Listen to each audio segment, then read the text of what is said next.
Buenos días. Bienvenidos a aquellos que nos visitan. Vamos a tener nuestro tiempo con la palabra de Dios. Así que les invito por favor a abrir sus Biblias en Gálatas.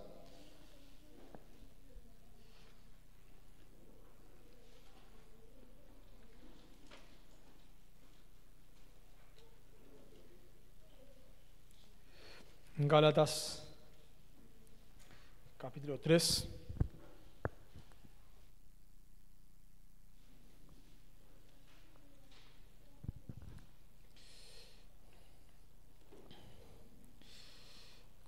Vamos a estar estudiando el versículo 26 al versículo 29.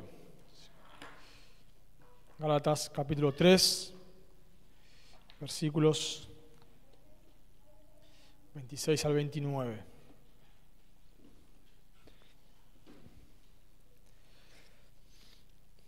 Vamos a leer un poco antes, del versículo 23, vamos a leer, pero vamos a estudiar del 26 al 29. Leo de la versión Reina Valera, 60. Es la palabra de Dios. Pero antes que viniese la fe, estábamos confinados bajo la ley, encerrados para aquella fe que iba a ser revelada. De manera que la ley ha sido nuestro ayo para llevarnos a Cristo, a fin de que fuésemos justificados por la fe. Pero venida la fe, ya no estamos bajo ayo, pues todos sois hijos de Dios por la fe en Cristo Jesús. Porque todos los que habéis sido bautizados en Cristo, de Cristo estáis revestidos. Ya no hay judío ni griego, no hay esclavo ni libre, no hay varón ni mujer, porque todos vosotros sois uno en Cristo Jesús. Y si vosotros sois de Cristo, ciertamente linaje de Abraham sois, y herederos según la promesa. Oramos. Amado Dios, venimos ante ti esta mañana pidiendo de tu gracia, de tu ayuda, para poder comprender tu palabra, pidiendo que tu Espíritu Santo nos ilumine para poder comprender, Señor, este texto, no solamente entenderlo de manera intelectual, sino que también nos des la gracia para poder vivirlo. Te pedimos que tú nos ayudes, Señor, a no ser oidores olvidadizos, sino a ser hacedores de tu palabra. Que nos ayude, Señor, a ser prontos para oír en esta mañana, por favor. Ayúdanos a luchar con la dureza de nuestro corazón. Ayúdanos a luchar con nuestra incredulidad. Ayúdanos a creerle a tu palabra. Ayúdanos, Dios, a creer que la Biblia es tu palabra, que cuando leemos y exponemos tu palabra, eres tú hablando, Señor. Ayúdanos, Dios. Queremos en esta mañana que tú nos santifiques. Y también oramos por los que están en medio nuestro, que no te conocen, para que tú les llames al arrepentimiento de la fe, para que tú les des vida, Dios, para que puedan creer en el Evangelio. Por favor. Te lo pedimos en el nombre de Jesús. Amén. No sé cuántos de ustedes alguna vez han estudiado la doctrina de la unión con Cristo. Quizás no, quizás algunos sí, quizás algunos nunca la han ni siquiera escuchado nombrar, la doctrina de la unión con Cristo. Generalmente cuando pensamos en grandes doctrinas, solemos pensar en la doctrina de la salvación, la soteriología, la doctrina de la iglesia, la eclesiología, la doctrina de los últimos tiempos, la escatología, la doctrina del pecado, la amarteología. Pero no pensamos a veces en doctrinas que están dentro de esas doctrinas, como por ejemplo podríamos hablar de la doctrina del cielo. Dentro de la escatología, de los eventos futuros, está la doctrina del cielo y la doctrina del infierno. Y dentro de la doctrina de la soteriología, de la doctrina de la salvación, está la doctrina de la unión con Cristo.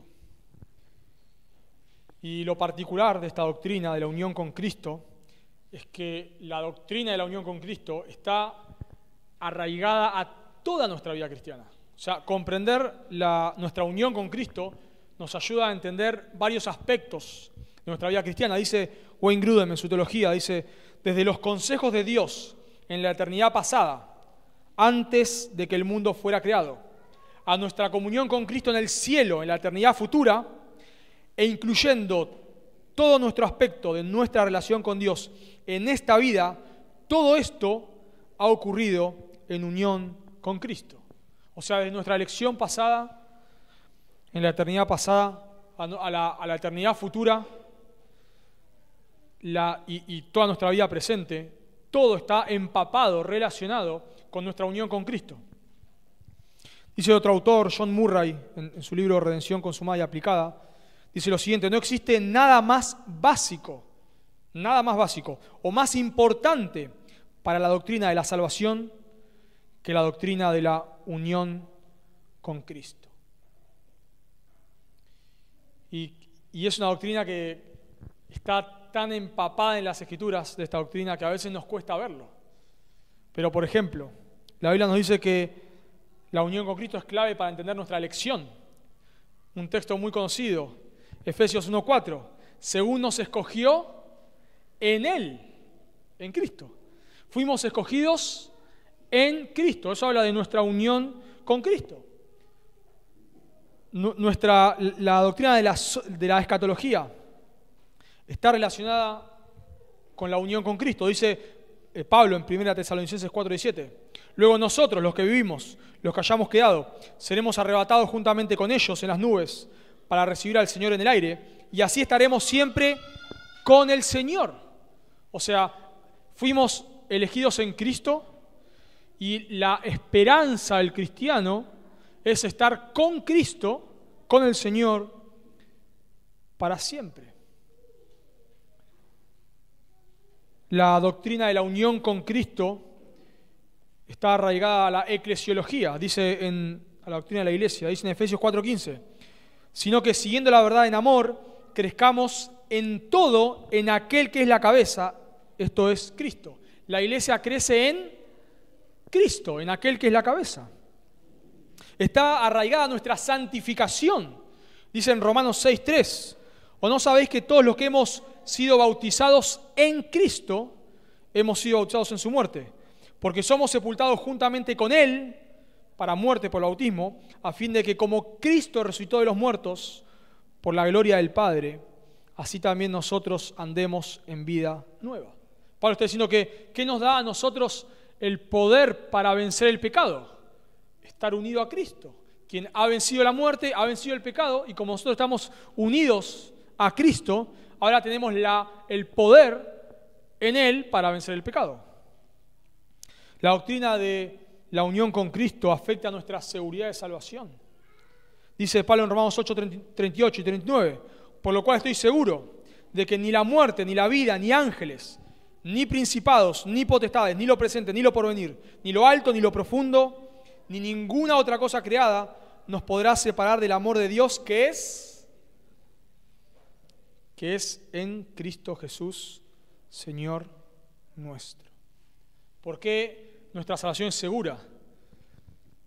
Porque nada nos puede separar del amor de Dios que es en Cristo Jesús. Así que la doctrina de nuestra unión con Cristo afecta todo nuestro entendimiento sobre la salvación. Así que en esta mañana vamos a hablar, porque es lo que este texto habla, de la doctrina de la unión con Cristo.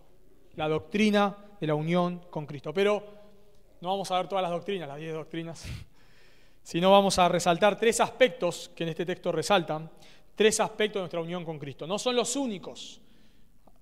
Recién nombré la escatología, la santificación. Podemos hablar de un montón de aspectos que trasciende la unión con Cristo, pero en este texto vamos a ver solamente, hay muchos más, pero solamente 3 aspectos de nuestra unión con Cristo. Y el primer aspecto que encontramos en el texto es que somos hijos de Dios por la fe en Cristo. Somos hijos de Dios por la fe en Cristo, o podemos decirlo de otra manera, somos hijos de Dios por nuestra unión con Cristo por medio de la fe. Noten conmigo ahí en el versículo 26, por favor. Versículo 26. Pues todos sois hijos de Dios por la fe en Cristo. Pablo está argumentando, recordemos, que la justificación, o sea, los creyentes somos declarados justos por la fe sin las obras de la ley. Para poder ser declarados justos, no lo hacemos por medio de nuestras obras, por obedecer la ley mosaica, por portarnos bien, sino solamente cuando creemos en Cristo. Y Pablo viene dando varios argumentos de que nosotros somos justificados por la fe sin las obras de la ley. Por ejemplo, dijo en Gálatas 3:2 que nosotros recibimos el Espíritu Santo no por guardar la ley, sino por medio de la fe. Dice Gálatas 3:2, no tengo conmigo ahí. Pablo le dice a los Gálatas, esto solo quiero saber, ¿recibisteis el Espíritu Santo, por las obras de la ley o por el oír con fe? Bueno, obviamente, por el oír con fe. El padre de la nación judía fue justificado por la fe, Gálatas 3:6. Así, Abraham creyó a Dios y le fue contado por justicia. En Gálatas 3:17, el pacto mosaico es posterior al pacto abrámico. Y el pacto abrámico es unilateral. Por lo tanto, el pacto mosaico no modifica el pacto abrámico. Pablo explica que el propósito de la ley no es que nosotros la obedezcamos y seamos salvos, sino el propósito de la ley, uno de los propósitos, es llevarnos a Cristo. Leímos ahí en el versículo 24, de manera que la ley ha sido nuestro ayo para llevarnos a Cristo, a fin de que fuésemos justificados por la fe, pero venida la fe ya no estamos bajo ayo. Así que Pablo está argumentando de distintos aspectos que la justificación es por la fe, por medio de la fe y no por las obras de la ley. Y Pablo concluye esta sección. Noten ahí en el versículo 26 el pues. Está concluyendo esta sección. Pues todos sois hijos de Dios por la fe en Cristo Jesús. Este texto no enseña lo que se conoce como el universalismo. No está diciendo que todos van a ir al cielo, no está diciendo que todos los seres humanos son hijos de Dios. Los universalistas, quienes no creen en el infierno, no creen en la condenación y creen que todos van a ir al cielo, usan este texto para decir que ahí dice que todos sois hijos de Dios. Y la frase en Cristo admite ser traducida como de Cristo. Entonces ellos dicen que todos somos hijos de Dios por la fe de Cristo o por la fidelidad de Cristo. Entonces, por la fidelidad de Cristo, dicen ellos, todos, absolutamente todos, son hijos de Dios. Así que no hay infierno, no hay condenación. El ecumenismo, por supuesto, usa textos como estos, porque dice que todos somos hijos de Dios. Bueno, claramente este texto nos enseña que todos los seres humanos son hijos de Dios. Pablo dijo en Gálatas capítulo 3, versículo 10, que los que dependen de la ley están bajo maldición. Así que los que dependen de la ley no son hijos de Dios. Los que confían en sus obras para ser salvos, los que confían en portarse bien para que Dios los perdone, están bajo maldición. En Gálatas 1, 6 al 8, Pablo dijo que los que predican otro evangelio están bajo maldición. Los que practican las obras de la carne, según Gálatas 5, 22 al 24, los que practican las obras de la carne no heredarán el reino de Dios. Así que, por supuesto, no está diciendo acá Pablo que todos los seres humanos son hijos de Dios por la fidelidad de Cristo, de ninguna manera. Sino Pablo está diciendo que todos los que han puesto su fe en Cristo son hijos de Dios. Nosotros pasamos a ser hijos de Dios por estar unidos a Cristo. En versículo 26 habla de que todos sois hijos de Dios por la fe en Cristo. En el versículo 27 dice que todos los que fueron bautizados en Cristo. En el versículo 28 dice que todos somos uno en Cristo. En el versículo 29 dice que si somos de Cristo, 5 veces se usa la palabra Cristo en 4 versículos. 5 veces en 4 versículos. El argumento es que nosotros somos hijos de Dios por medio de la fe en Cristo. Y es muy llamativo que Pablo usó la palabra hijo, que vemos acá, hijo, 2 veces anterior a estas. 2 veces antes de este texto usó la palabra hijo. Y las 2 veces Pablo las usó para hablar de Jesús. En 1:16 habla de revelar a su Hijo, Jesús, a su Hijo en mí. En Gálatas 2:20 dice, ya no vivo yo, mas vive Cristo en mí. Y lo que ahora vivo en la fe, lo que ahora vivo en la carne, lo vivo en la fe del Hijo de Dios. O sea, las dos veces que Pablo usa la palabra Hijo, se refiere a Jesús.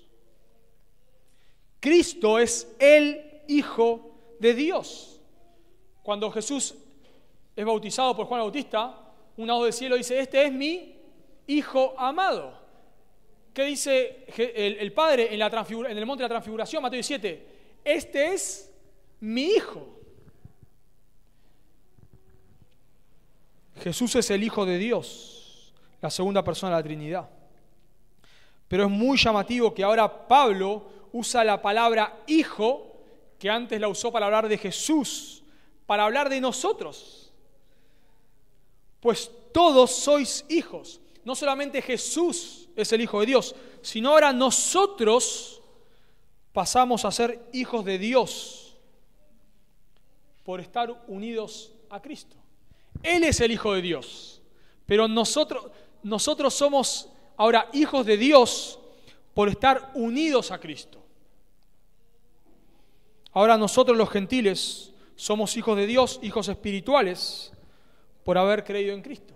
Lo que Pablo está argumentando acá es que la manera de ser parte de la familia de Dios es por medio de la fe en Cristo. Reconociendo que sos un pecador, que mereces el infierno por tus pecados, pero que Jesús es Dios hecho hombre, que murió en tu lugar, que recibió, como dice Gálatas 3, que se hizo maldición por nosotros, que fue maldecido por Dios para librarnos de la maldición de la ley. Y ahora toda persona que cree en Jesús, que deposita su confianza en Jesús, pasa a ser un hijo de Dios. Así que el mundo se puede dividir en dos, según las Escrituras. Están los que están en Cristo y por estar en Cristo son hijos de Dios. Y están los que no están en Cristo y por no estar en Cristo, según Efesios 3:3, son hijos de ira. Están los hijos de Dios y los hijos de ira. Los hijos de Dios y los hijos del diablo, según Juan capítulo 8. Y no importa tu descendencia. Jesús le dice a los fariseos, quien eran descendientes físicos de Abraham, en Juan capítulo 8, ustedes son hijos del diablo. ¿Por qué son hijos del diablo? Porque no están creyendo en Cristo. No están creyendo en Cristo. Si no crees en Cristo, sos un hijo del diablo. Y si crees en Cristo, sos un hijo de Dios. Lo que nos une, lo que nos hace hijos de Dios, es estar unidos a Cristo. En el argumento de Pablo acá, no es la circuncisión lo que te hace un hijo de Dios. No es que vos te circuncides o que guardes la ley. No. Lo que te hace un hijo de Dios es que vos deposites tu confianza en Cristo. Y por estar unido por la fe a Cristo, como Cristo es el Hijo de Dios, ahora las bendiciones que Cristo tiene, las recibís vos. Solo, así decían los reformadores, solo Cristo salva. Solo Cristo salva. La famosa frase, Cristo más nada, igual todo. Cristo más algo, igual nada. Cristo más nada, igual todo. Solo Cristo. Cristo más algo. Le agregás algo a la salvación. La circuncisión, guardar la ley, bautizarte, lo que sea. Algo que le agregues a Cristo. Ya te quedaste sin nada. Solo Cristo salva. Por eso nosotros, siempre que hay una persona, preguntamos, si morís hoy, ¿a dónde vas? Si morís hoy, ¿a dónde vas? ¿Por qué hacemos esa pregunta? Porque queremos saber en qué está confiando la persona. Porque puede decir que es un creyente, pero que esté confiando en sus obras. Si morís, ¿a dónde vas? Al cielo. ¿Por qué? Bueno, porque trato de agradar a Dios. Bueno, estás confiando en tus obras. Si morís, ¿a dónde vas? Al cielo. ¿Por qué? Bueno, porque yo de chiquito voy a la iglesia. Entonces está confiando en su tradición.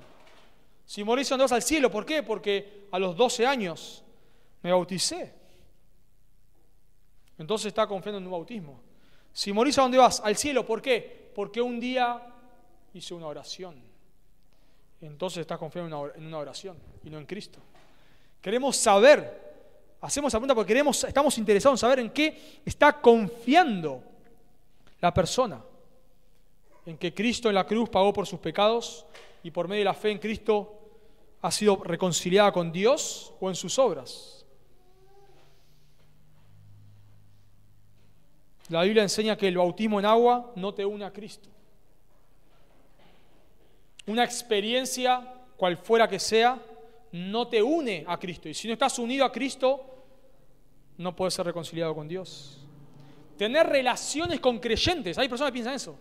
Que por el simple hecho de venir a la iglesia, relacionarse con creyentes, tener charlas de creyentes, leer libros de creyentes, escuchar sermones de creyentes, te hace un creyente. Pero no. Te hace un hijo de Dios, pero no. Solamente estar unido por la fe en Cristo. Así que la unión con Cristo es la clave para entender si somos o no somos hijos de Dios. Un pastor da un ejemplo que me gustó, hablando de la unión con Cristo y pensando en la salvación. Decía, si yo pongo un papel en mi Biblia, y la cierro, donde termine la Biblia, termina el papel. ¿No? ¿Estamos de acuerdo? Yo pongo una Biblia acá, un papel en mi Biblia, cierro la Biblia. Donde yo lleve la Biblia, ¿qué va a pasar? Va a ir el papel. ¿Por qué? Porque el papel está en la Biblia. Bueno, de la misma manera, al estar unidos a Cristo, donde Cristo esté, estaremos nosotros. Así que la doctrina de la unión con Cristo es fundamental para entender nuestra salvación. Como dije antes, en Efesios 1:4 nos habla de que fuimos escogidos en Él antes de la fundación del mundo. En 2 Timoteo 1:9 dice lo mismo, quien nos salvó y llamó no con llamamiento santo, no conforme a nuestras obras, sino según el propósito suyo y la gracia que nos fue dada en Cristo Jesús antes de los tiempos de los siglos. La gracia nos fue dada ¿cuándo? Antes de los tiempos de los siglos. ¿En quién? En Cristo.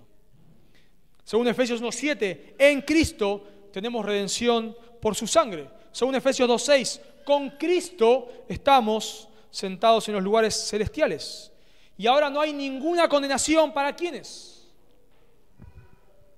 Para los que están en Cristo. ¿Se dieron cuenta? 150 veces se usa la palabra en Cristo, solamente con el apóstol Pablo. Solamente Pablo usa 150 veces la palabra en Cristo. Así que la doctrina de la unión con Cristo es fundamental. Pablo la usó en Gálatas 2:20 para decir que con Cristo estoy justamente crucificado y ya no vivo yo, más vive Cristo en mí. Así que debemos entender que nosotros no somos el personaje importante de la historia y que todo lo que nosotros tenemos, todas las bendiciones que nosotros tenemos, las tenemos por estar en Cristo. ¿Por qué Dios escucha tus oraciones? Porque son muy elocuentes, muy teológicas, porque tenés una facilidad para orar. ¿Por qué Dios escucha tus oraciones? ¿Cuál es el argumento por el cual Dios escucha tus oraciones? Porque estás en Cristo.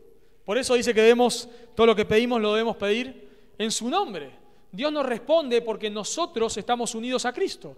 Al estar unidos a Cristo, Dios escucha nuestras oraciones. Esto mata nuestro orgullo. A veces nosotros pensamos que nosotros somos el Hijo de Dios con mayúscula. De ninguna manera. Jesús es el Hijo de Dios. Y todo lo que nosotros recibimos, toda bendición que recibimos, solamente es por estar en Cristo. Dios no nos bendice porque nosotros somos su hijo especial. No hay hijos especiales de Dios. No existe tal cosa. A veces nos hacen creer eso en las iglesias, que nosotros somos especiales. Dios tiene algo especial para nosotros. Somos casi que Dios no puede extender su reino sin mí. Menos mal que yo decidí creer en Cristo. Si yo no sé qué hubiese hecho Dios. No lo dicen con esas palabras, ¿no? Pero es lo que te dan a entender. Eso es mentira. Eso es mentira. La única manera por la cual yo puedo ser bendecido por Dios es por estar en Cristo. Lo mismo en el otro extremo. Esto nos ayuda a luchar con la depresión. Porque no es que Dios me ama menos, a veces quizás es lo que pensamos cuando estamos pasando por pruebas. Que Dios, a todos le va fenómeno acá en el cristianismo, todos son unos capos y me da a mí lo mal que me va. Seguramente yo debo ser la oveja negra de la familia. O no hay oveja negra de la familia en Cristo. No hay. Dios nos ama exactamente de la misma manera, porque nos ama en Cristo, nos ama por lo que Él ha hecho por nosotros, no por lo que nosotros hayamos hecho. Así que déjame decirte, si vos no estás en Cristo,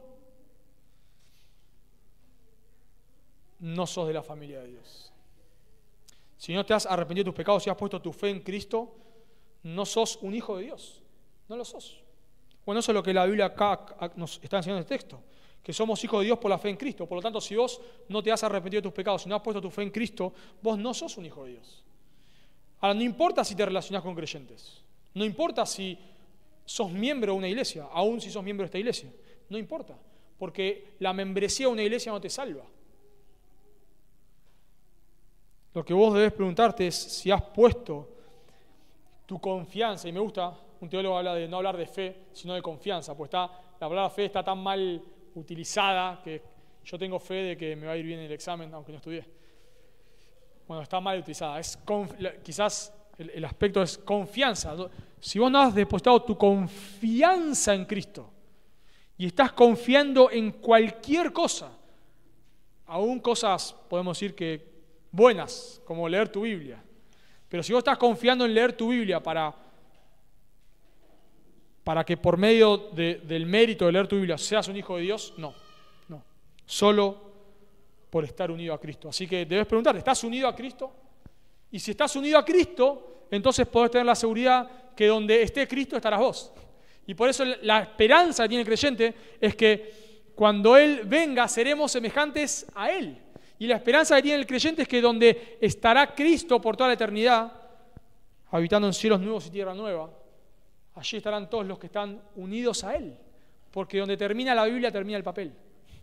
Donde termina Cristo, terminan los que están en Cristo. Así que el primer aspecto de nuestra unión con Cristo es que somos hijos de Dios solo y únicamente porque estamos unidos a Cristo por medio de la fe. Si vos no estás unido a Cristo por medio de la fe, no sos un hijo de Dios. En segundo lugar, el segundo aspecto que nos enseña este texto de la unión con Cristo es que somos uno, los creyentes, somos uno por medio de nuestra unión con Cristo. Los creyentes somos uno por medio de nuestra unión con Cristo. Noten conmigo versículo 27. Porque todos, noten que se vuelve a repetir, todos los que habéis sido bautizados en Cristo, de Cristo estáis revestidos.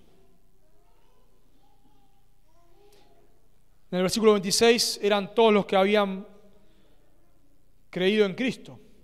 Acá está hablando de todos los que son bautizados en Cristo, de Cristo estáis revestidos. El aspecto del bautismo acá, al cual Pablo hace referencia, no es el bautismo en agua. Nos damos cuenta porque habla de habéis sido bautizados en Cristo. O sea, no está hablando del bautismo en agua. Está hablando del bautismo espiritual, en el cual cuando nosotros creemos en Cristo, pasamos a ser uno con Él. Toda persona que ha puesto su confianza, su fe en Cristo, pasa a ser parte del cuerpo de Cristo. Y a veces nosotros tenemos que entender que cada metáfora quiere darnos un aspecto distinto. Y acá Pablo está diciendo que va a hablar de la unidad que tenemos entre los creyentes. Pero notemos que el texto habla de que todos los creyentes fuimos bautizados. O sea, si miramos ahí en el versículo 27, todos los que habéis sido bautizados en Cristo son los mismos todos que creyeron en Cristo. O sea, los mismos todos que creyeron en Cristo son los mismos todos que fueron bautizados en Cristo. Algo similar dice Pablo en 1 Corintios 12:13, porque por un solo espíritu fuimos todos bautizados en un cuerpo, sean judíos o griegos, sean esclavos o libres, y a todos se nos dio a beber de un mismo espíritu. O sea, toda persona que ha puesto su confianza en Cristo es parte del cuerpo de Cristo. No importa tu grado de madurez, no importa si sos un gran conocedor de las Escrituras o no conoces mucho las Escrituras, no importa si has crecido mucho en la fe o no has crecido tanto en la fe, no importa. No son tus méritos lo que te hace ser parte del cuerpo de Cristo, sino es haber puesto tu confianza en Cristo. Y acá dice que cuando somos bautizados con Cristo, de Cristo estamos revestidos. El revestimiento, o hablar de ser revestidos en las Escrituras, tiene distintas metáforas. A veces ser revestidos tiene que ver con la santificación. Debemos, según Colosenses 3:10, revestirnos del nuevo hombre. Eso tiene que ver con la santificación. A veces el revestirse o el vestirse es una metáfora de la lucha con el pecado. En Romanos 13:14 dice, sino vestidos del Señor Jesucristo y no proveáis para los deseos de la carne. Pero acá el aspecto de ser revestidos con Cristo tiene que ver con que todos los creyentes estamos unidos entre nosotros por estar unidos a Cristo. El patrón que nosotros vemos en la Escritura es el siguiente: conversión, bautismo en agua, parte de la iglesia. Ese es el patrón que vemos. Conversión, bautismo en agua, parte de la iglesia.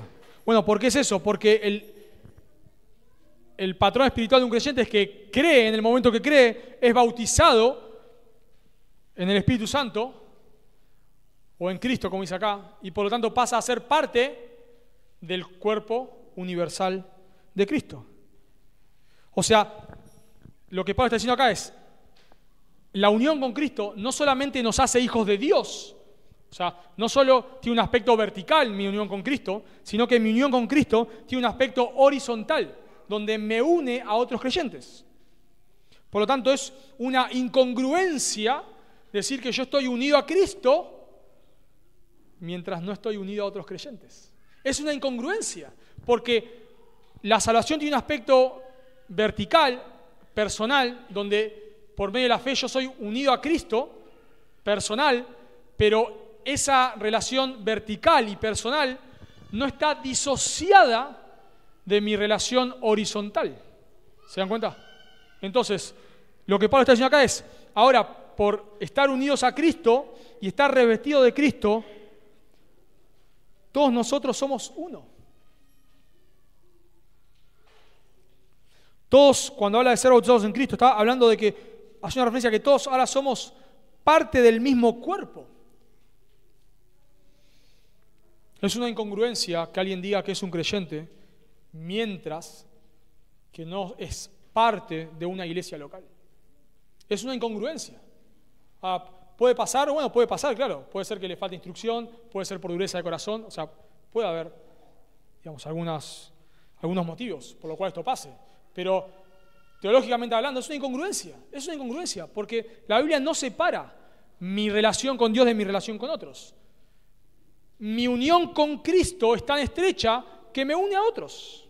Y eso lo vemos por el versículo 28, noten. Como estamos unidos a Cristo, noten la unidad que tenemos, versículo 28. Ya no hay judío ni griego, no hay esclavo ni libre, no hay varón ni mujer, porque todos vosotros sois uno en Cristo. Todos vosotros sois uno en Cristo. Y ahora hay que hacer una aclaración acá. Quizás no la hicimos tanto para hablar del universalismo, pues entiendo acá que nadie cree en el universalismo. O mejor dicho, no que nadie cree, sino en el sentido de que quizás no hablamos con tantos universalistas. Algunos capaz sí, pero no tantos universalistas. Pero sí hablamos con muchísimas personas que creen en el ministerio pastoral de la mujer. Y uno de los argumentos para hablar del ministerio pastoral de la mujer es este versículo. Dicen, ya no hay judío ni griego, no hay esclavo ni libre, no hay varón ni mujer.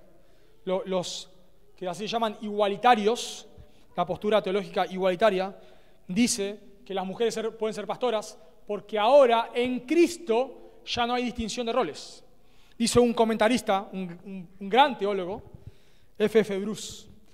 Él dice en su comentario, las restricciones que encontramos en el Corpus Paulino, o sea, en las cartas de Pablo, como en 1 Corintios 14:74. 1 Corintios 14:74 dice que la mujer calle en la congregación. O 1 Timoteo 2:11. 1 Timoteo 2:11 dice que la mujer debe aprender en silencio. O sea, dice F.F. Bruce, las restricciones que encontramos en el Corpus Paulino, como en 1 Corintios 14:34 o 1 Timoteo 2:11, tienen que entenderse de acuerdo con Gálatas 3:28. No al revés. ¿Qué quiere decir esto? Que lo que manda es Gálatas 3:28. Entonces yo tengo que interpretar todos los otros textos, como 1 Corintios 14:34, como 1 Timoteo 2:11 y otros, a la luz de Gálatas 3:28. O sea, ¿qué está diciendo F.F. Bruce y otros? Que como este texto dice que ahora somos uno en Cristo, entonces 1 Timoteo 2:11 no puede enseñar que la mujer no puede ser pastora. Eso dice él. Como este texto dice que somos uno en Cristo, entonces 2 Timoteo, no recuerdo cuál día antes, pero 1 Timoteo 2:11 no puede enseñar que la mujer no puede ser pastora. Y, por supuesto, esto se lleva también al extremo de que en el matrimonio tampoco hay roles, porque ahora somos uno en Cristo. Entonces ya no hay roles, ya no está el rol del esposo y el rol de la esposa, no hay roles. Porque, dicen ellos, estos roles fueron abolidos en la cruz. Pero me encanta estudiar la Biblia como lo hacemos, porque yo me imagino, no todos, pero ya algunos habrán visto la incongruencia. Y eso tiene que ver con que el contexto es rey. Ya alguno de ustedes se habrá dado cuenta cuando escucha esto, y venimos estudiando Gálatas, automáticamente se te prende la lamparita, decís, pero si Gálatas no está hablando de roles, si Gálatas no está tratando el ministerio pastoral, lo que Gálatas está tratando acá es que ¿cómo somos justificados? ¿De qué manera somos justificados? Por la fe en Cristo. O sea, el tema de Gálatas, ¿cuál es? La justificación, no son los roles. Pablo no está tratando acá si la mujer puede o no puede ser pastora. No está tratando eso. Está hablando de cómo somos justificados. Bueno, somos justificados todos de la misma manera. Si vos sos judío, ¿cómo sos justificado? Por medio de la fe en Cristo. Y si vos sos un gentil, ¿cómo sos justificado? Por medio de la fe en Cristo. Y si vos sos una mujer, ¿cómo sos justificada? Por medio de la fe en Cristo. Y si vos sos un hombre, ¿cómo sos justificado? Por medio de la fe en Cristo. Y si vos sos un esclavo, ya no hay, gracias al Señor. Si vos sos un esclavo, ¿cómo sos justificado? Por medio de la fe en Cristo. Y si sos un libre, o sea, ese es el argumento de Pablo. Todos somos justificados por medio de la fe en Cristo. No está tratando los roles. Dice Kevin DeYoung en uno de sus libros, Hombres y Mujeres en la Iglesia, dice, tanto hombres como mujeres están confinados bajo la ley, según Gálatas 3:23. Ambos, hombres y mujeres, están revestidos en Cristo, según Gálatas 3:27. Y ambos pertenecen a Cristo como herederos según la promesa, según Gálatas 3:29. El punto que Pablo quiere señalar no es que la masculinidad y la feminidad son abolidas en Cristo. O sea, no está diciendo que ya no hay roles, no está diciendo eso. Sino que la diferencia sexual, o sea, hombre o mujer, no acerca a uno más a Dios ni lo aleja de Él. El punto que está tratando Pablo acá es la dignidad. En cuanto a dignidad, somos iguales. El hombre no es más importante que la mujer. El hombre no es más importante que la mujer. Ni la mujer es más importante que el hombre. El esclavo no es más importante que el amo, ni el amo es más importante que el esclavo. Somos iguales en cuanto a dignidad. No hay diferencia. Pero eso no quiere decir que no somos diferentes en roles. Unidad no es uniformidad. Cuando Pablo trata claramente, en 1 Timoteo capítulo 2, claramente los roles del hombre y de la mujer en la iglesia, dice que los que son pastores y los que cumplen función de pastores son los hombres, no las mujeres. Porque los hombres son más importantes de ninguna manera. Porque son distintos roles. Lo mismo vemos en 1 Corintios capítulo 14, cuando Pablo está tratando las reuniones públicas y los dones.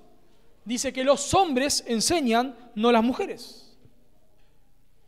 ¿Porque los hombres son más importantes? No.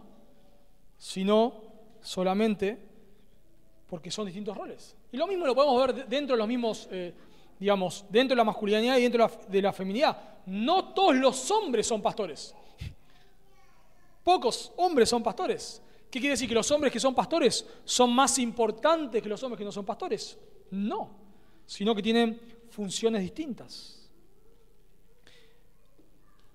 Pablo luego en Efesios capítulo 5, varios años después, recordemos que esto se escribe por el año 49, y Efesios se escribe por el año 60, supongamos para redondear, por el año 60, 10 años después.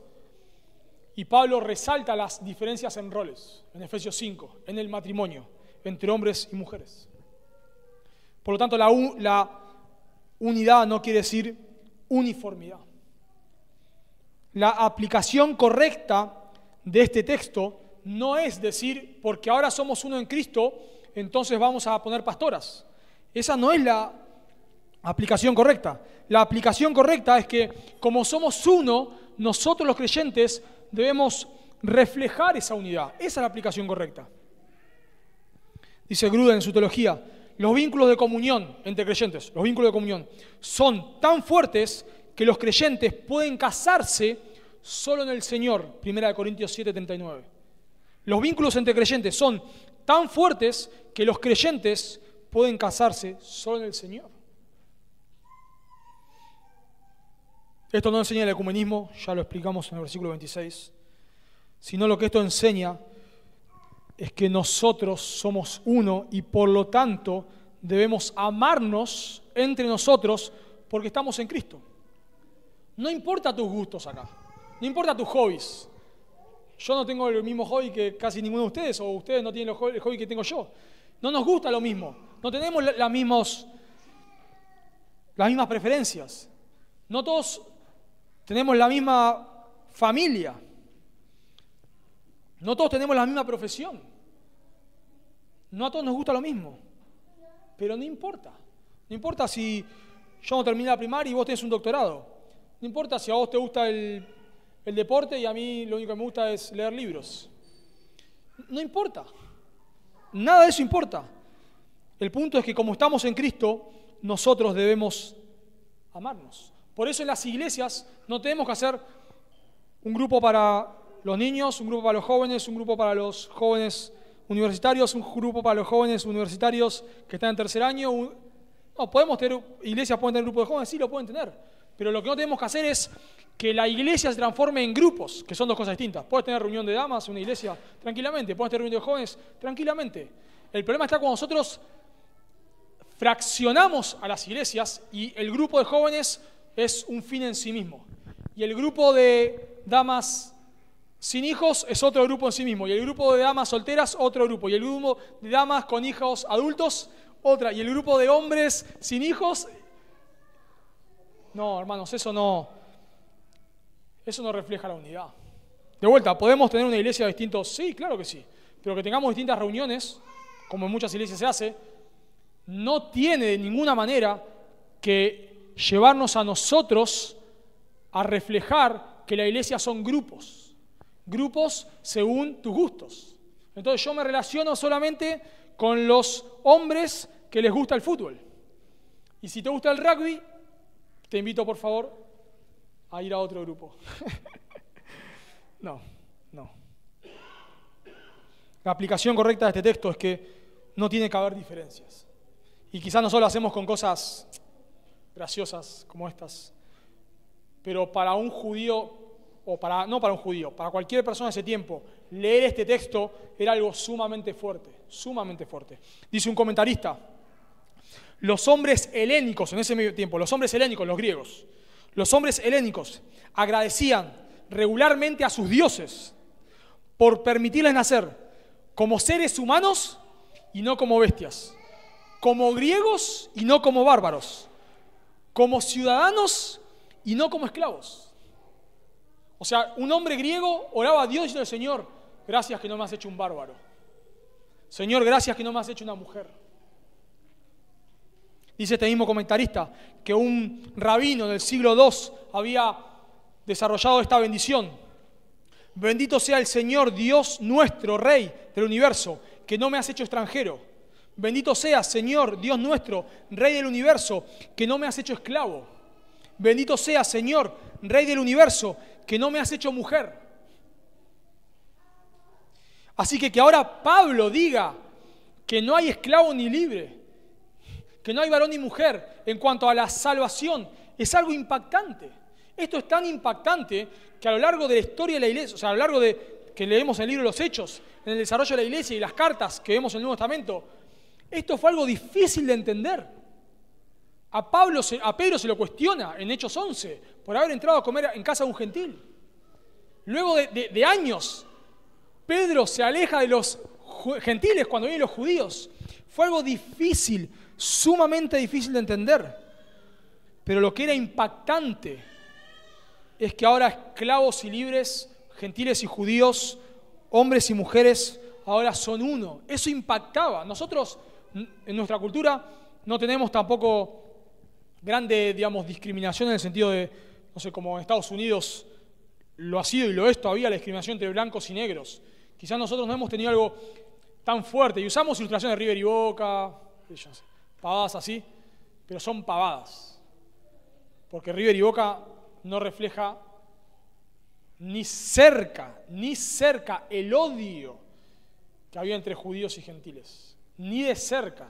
¿Recuerdan cuando Pilatos, luego de ser azotado, presenta a Cristo a los judíos? Le dice, he aquí vuestro rey.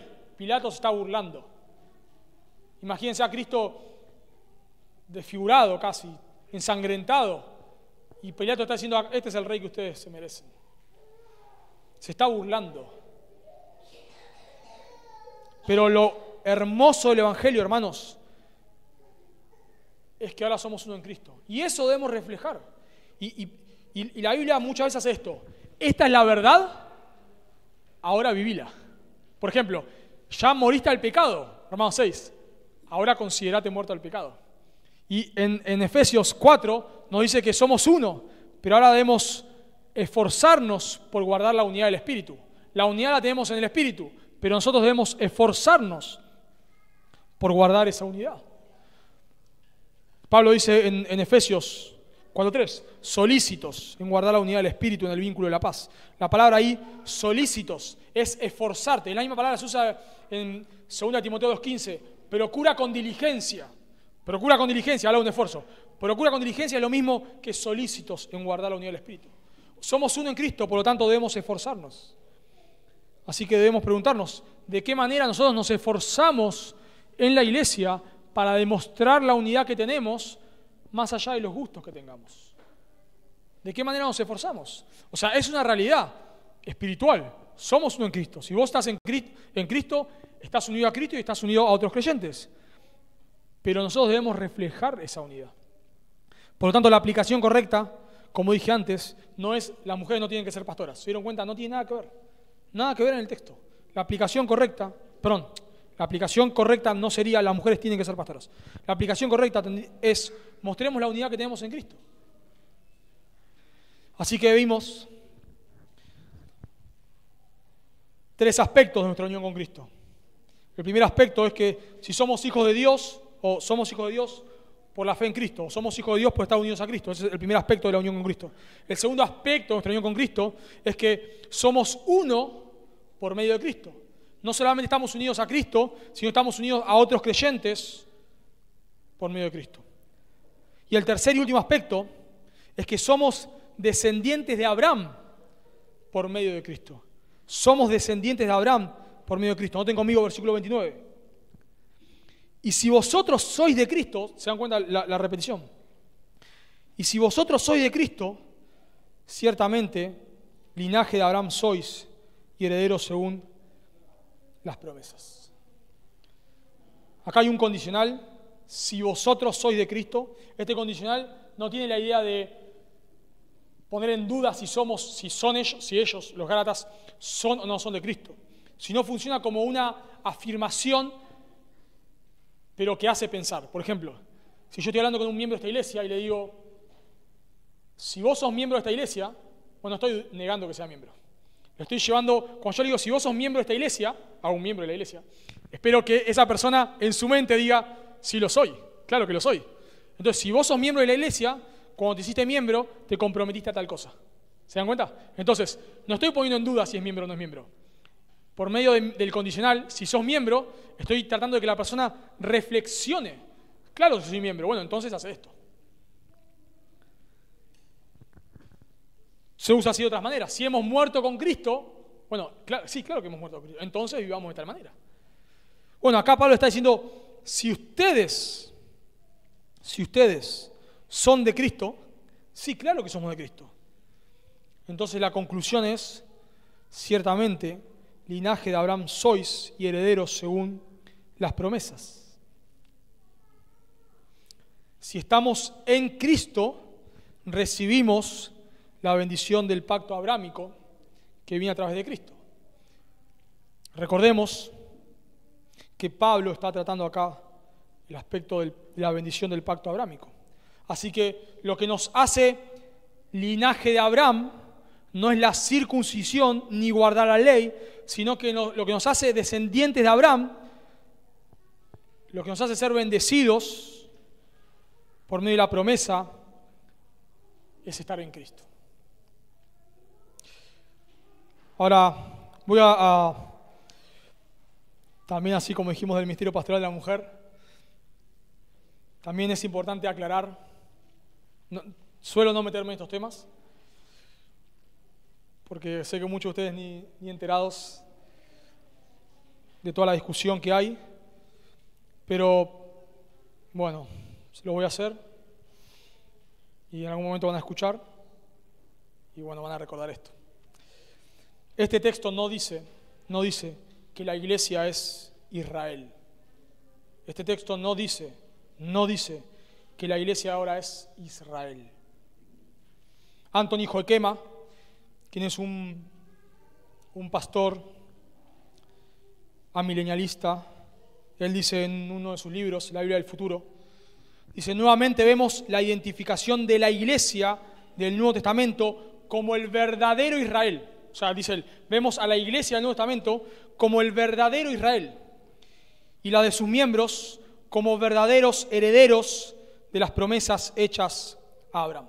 O sea, según este autor, y todos los amileniales que lean, y muchos premileniales, es que la iglesia reemplaza a Israel, que todas las promesas hechas a Israel son cumplidas en Cristo y por lo tanto ya no hay promesas físicas para Israel.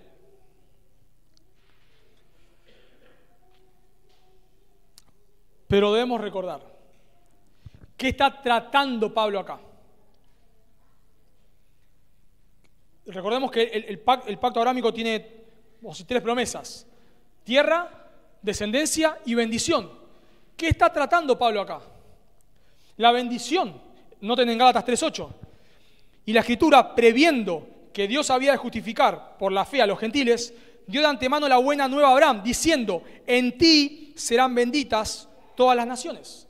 El punto que está tratando Pablo acá no es la tierra, no habla de la tierra. No habla de la descendencia física de Abraham, sino que está hablando de la bendición a las naciones. Si nosotros queremos decir que la tierra y la descendencia física se cumplen en Cristo, entonces tenemos que nosotros reinterpretar el Nuevo Testamento y decir la promesa de una descendencia física a Abraham ahora no es física, es espiritual. La tierra no es física, es espiritual.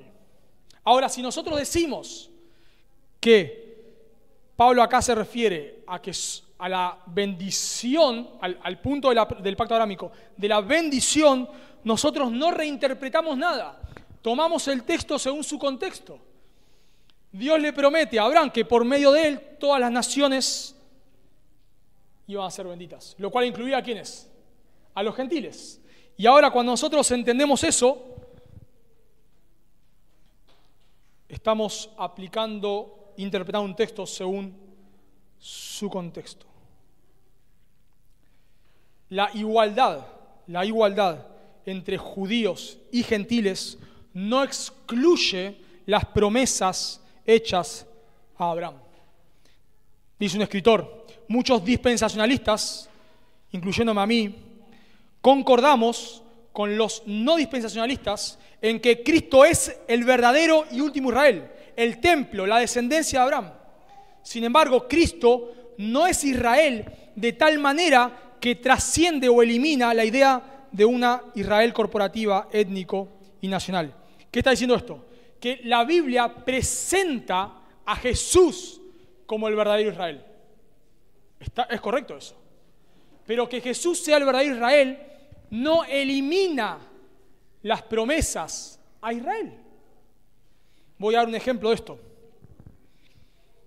Isaías 49:5 dice lo siguiente: ahora pues, dice Jehová, el que me formó desde el vientre de mi madre para ser su siervo, está hablando el Mesías, para hacer volver a él, a Jacob, y para congregarle a Israel.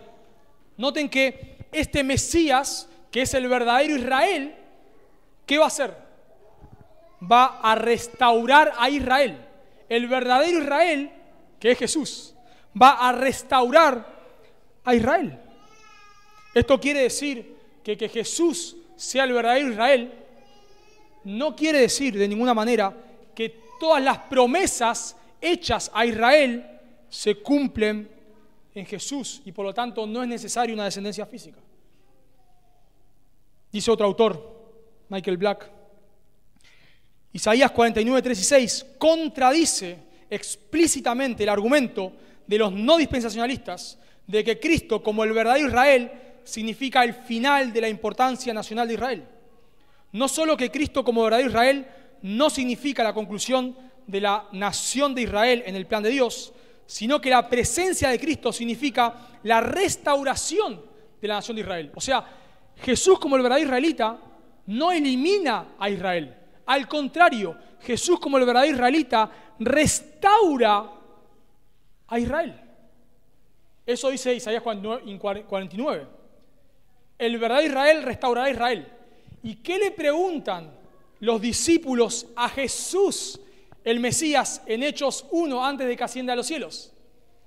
¿Restaurarás el reino de Israel en este tiempo? ¿Por qué le hacen esa pregunta? Porque el Mesías, ¿qué iba a hacer? Iba a restaurar a la nación de Israel. Por lo tanto,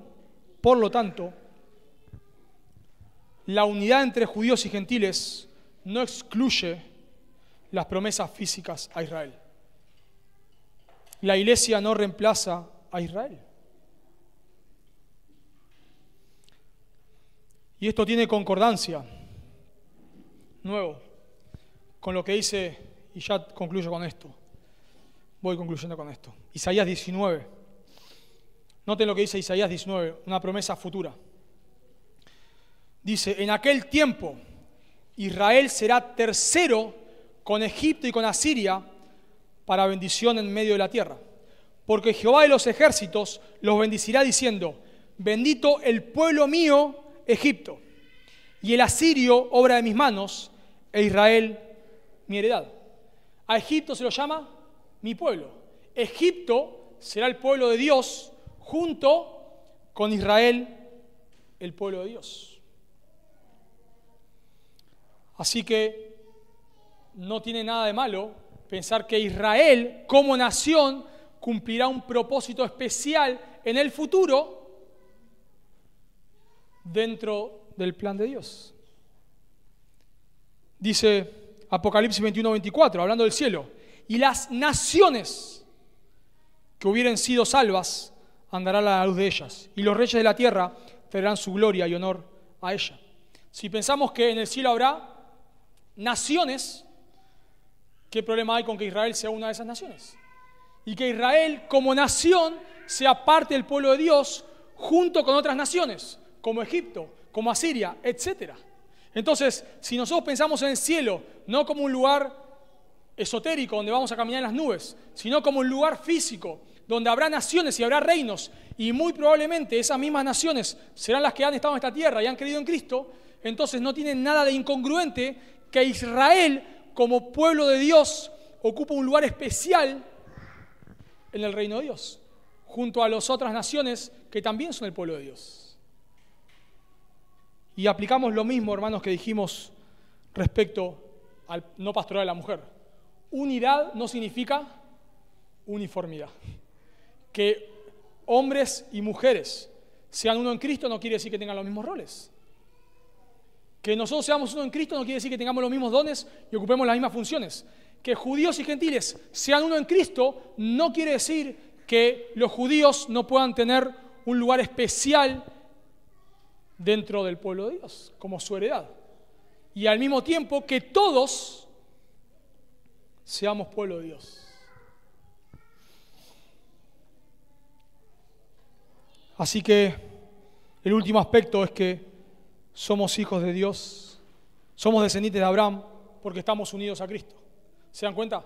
Nosotros entramos en la bendición del pacto abrámico cuando Dios le promete que por medio de él serán benditas todas las familias de la tierra. Entonces, aún estar unidos a Cristo nos hace entrar en el nuevo pacto y nos hace esperar las promesas futuras de cielos nuevos y tierra nueva. Somos verdaderos descendientes de Abraham, no físicos nosotros, pero sí espirituales, por medio de Cristo. Así que solamente vimos 3 aspectos. Podríamos hablar más. La unión con Cristo trasciende toda nuestra vida cristiana. Así que déjame concluir con esta pregunta. ¿Estás unido a Cristo por la fe? Si no estás unido a Cristo por medio de la fe, nada de esto te pertenece. Nada de esto es tuyo. Si no has confiado en Cristo, no sos un hijo de Dios. Pero si no has confiado en Cristo, la buena noticia es que si ahora mismo te arrepentís de tus pecados y pones tu confianza en Cristo para salvación, Él te promete vida eterna y te promete ser parte de su familia. Oramos. Amado Dios, damos gracias por tu palabra. Gracias, Señor, por todas las bendiciones que nos has dado en Cristo. Gracias, Señor, porque todo lo que tenemos, aún poder acercarnos a ti, confesar nuestros pecados, orarte, servirte, ser parte de tu iglesia, vencer el pecado, crecer en santificación. Todo lo que tenemos, Señor, es solamente porque estamos unidos a Cristo. No por nuestros méritos, no por nuestras obras, no porque seamos mejores que nadie. Gracias, Señor. Gracias por bendecirnos en Cristo. No tenías que hacerlo, pero tú eres bueno, Señor, y has tenido misericordia para con nosotros. Y queremos rogarte también por todos aquellos, Señor, que están aquí, que no te conocen, que no están unidos a Cristo, que no han puesto su confianza en Cristo, que tú les llames al arrepentimiento de la fe, por favor.